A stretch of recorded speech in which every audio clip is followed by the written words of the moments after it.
Welcome to part 2 of the Copyhackers 10X landing pages summary. And if you haven't, I suggest you to watch part 1 of the summary. Also, if you want to get the full summary of this course, click on the link in the description. Writing. Now you write. At this point, you have collected a variety of messages. You're going to break the page into sections that allow you to match the one reader's stage of awareness and then get her to act. You need to know the order in which your messages appear on the page for your one reader. This depends on the reader's level of awareness and intent. The letter exercise. This exercise will train your persuasion muscles. You can use the exercise for real copywriting assignments or to practice. Actually, this exercise even appears in the series Mad Men. So how does it work? Write a letter to convince your friend to buy a product. The letter can become a very rough draft of your landing or sales page. This is how you do it. Go into do not disturb mode for 20 minutes. Grab a sticky note and write these 3 things for only 5 minutes. Feels what the person you're writing to currently feels when they arrive at the page, knows what they know about the product already, and wants the outcomes and benefits that will most likely make their life better. Now, stick the note to your monitor and you have 15 minutes left. Now write a letter to a friend you know well. Give them a name and gender. Convince your friend to do what you want. Buy a product, get a free trial, or subscribe. You can use what you wrote as a draft for your copy. Writing a letter will help you understand the journey, and it can also be the first draft of your landing page. Spit draft. This is your first draft. It doesn't have to be clear or grammatically correct. Don't think, drink. Now, I'm kidding. Just write. Put ideas on paper. You will have time to edit later. Don't worry about editing. Just write whatever comes to your mind. Spend as much time as you need at this stage. You will be surprised by what comes out. Sometimes it's really, really good. Copywriting formulas. Copywriting formulas serve 2 purposes. First, they make your writing more likely to sell by moving your reader towards an action. Second, they make writing easier because they guide you. Copywriting formulas give your writing direction. So there is no reason not to use them. By the way, don't worry, your writing won't look formulaic. Once you edit it, it will look quite smooth, even if you're using a formula. So let's look at some of the most used copywriting formulas. AIDA. AIDA stands for attention, interest, desire, and action. So A, attention. Grab your reader's attention by breaking a pattern. I, interest. Get people interested enough to take action. Desire. Make them want what you sell using social proof, measurable outcomes, and demonstrations. And finally, A for action. Compel your reader to take action with an attractive offer. Keep in mind that you can use AIDA to make any piece of writing better. PAS formula. This is perhaps the second most used copywriting formula. So P for pain. Start by addressing the prospect's most pressing problem. A for agitation. Then you push on it. And finally, S for solution. Offer him your product or service as a solution. What to write in your landing page. This is a page layout that helps you write. So divide your page into 2 parts, the top 10% and the bottom 90%. Joanna calls it the 90-20 rule. The top 10% is focused on expectation matching. The bottom 90% is focused on expectation exceeding. What to write in the hero section. The hero section is the first 500 pixels of your page. It can include the headline, subheadline, short description, call to action, video, and eyebrow copy.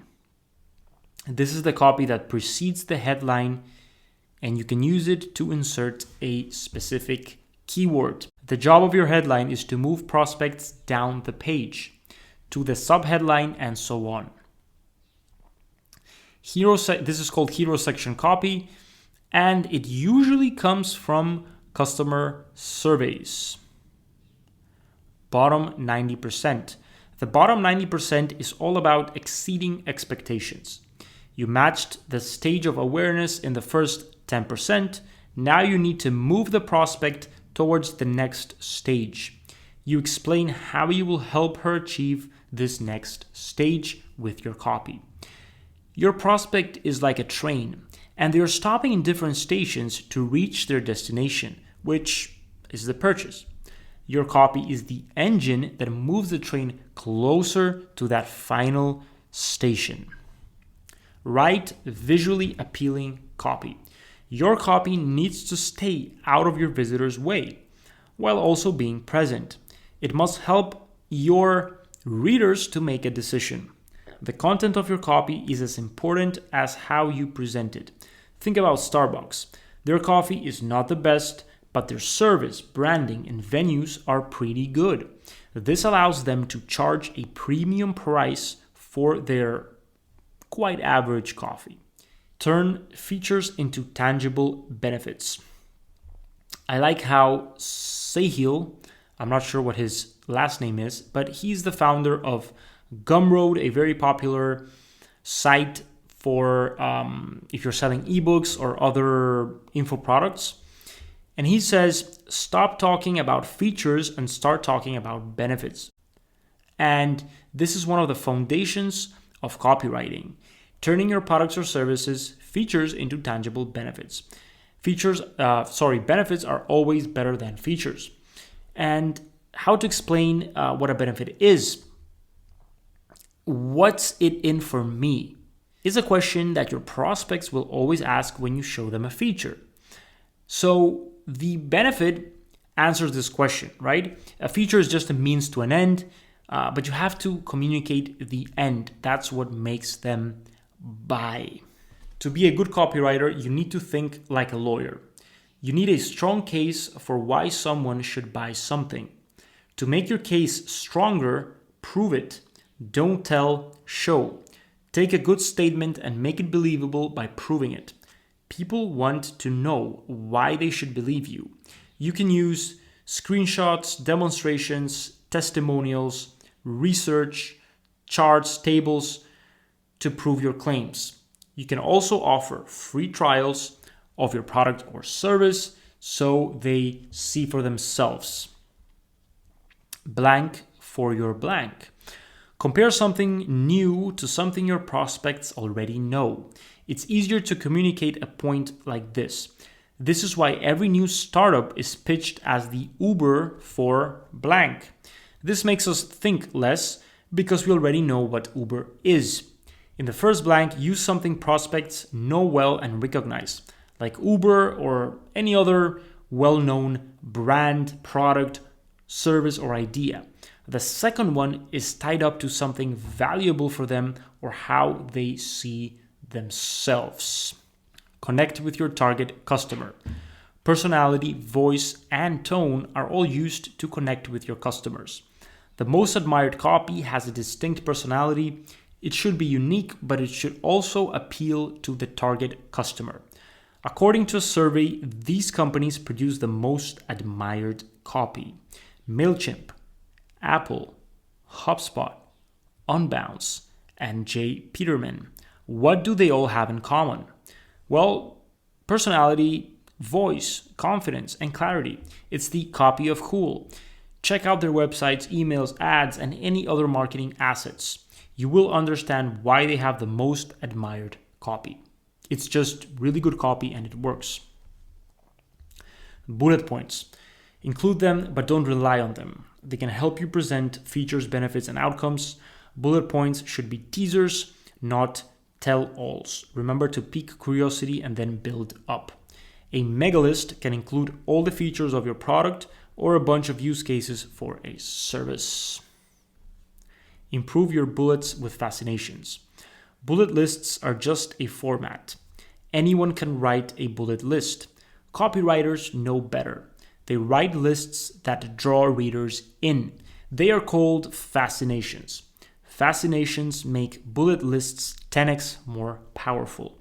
Fascinations were used by legendary copywriters John Caples, Claude Hopkins, Schwartz, and many others. Unlike any other point on a bullet, fascinations tap into interest and desire. Remember ADA, right?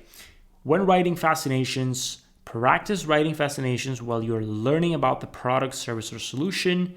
Vary your lists. Short, long, teaser. You can always experiment with different lengths. Tell facts in some of them. Give them something that builds trust. Don't worry if your fascinations are wrong. And finally, well, this is quite similar to the previous one, but you have to forget short. If you need to use a long list to persuade people, use it. You can also try a shorter version, but these lists can be as long as you need them to be. There's no limits. The close. Reduce friction. As your prospect approaches the moment of truth, he's ready to sign up or to buy. Your job is to reduce friction as much as possible. When the close is near, you need to lower the prospect's risk of taking your offer.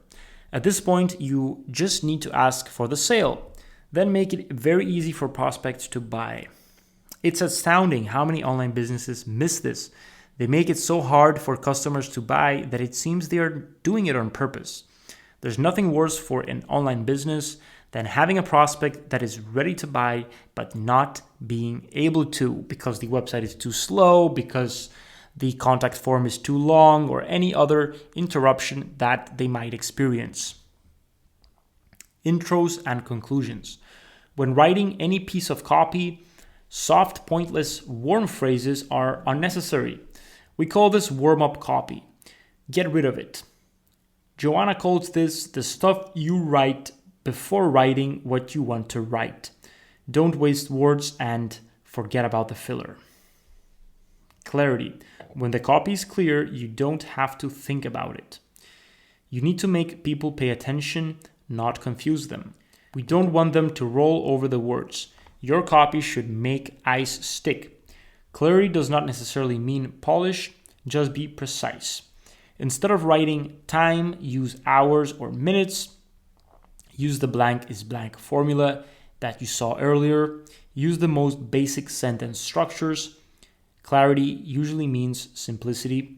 Clever is not necessarily clear, and we don't need to keep things as short as possible. Fewer words do not always equal more clarity. Persuade with real numbers. Get very specific with examples of outcomes, titles of your ideal customers, your product's features, pains and solutions, and actions people are about to take. Specificity works because it makes your copy more authentic. It helps you to prove your claims. Always choose specific instead of broad when it comes to your copy. Social proof. Social proof is one of Cialdini's 6 principles for influencing people. Go through your copy line by line and think if a customer, influential person, or business can reinforce it. Would it be more credible if someone else said it? Most likely, yes. Social proof is more credible if the right person says it. And the right person is not always a copywriter. So make sure to partner with someone who can make your copy more credible. All right, so this is it. This was the short summary of the Copyhackers 10X landing pages course. If you want to get the full summary, click on the link in the description. Thanks for watching and see you in the comments. Bye-bye.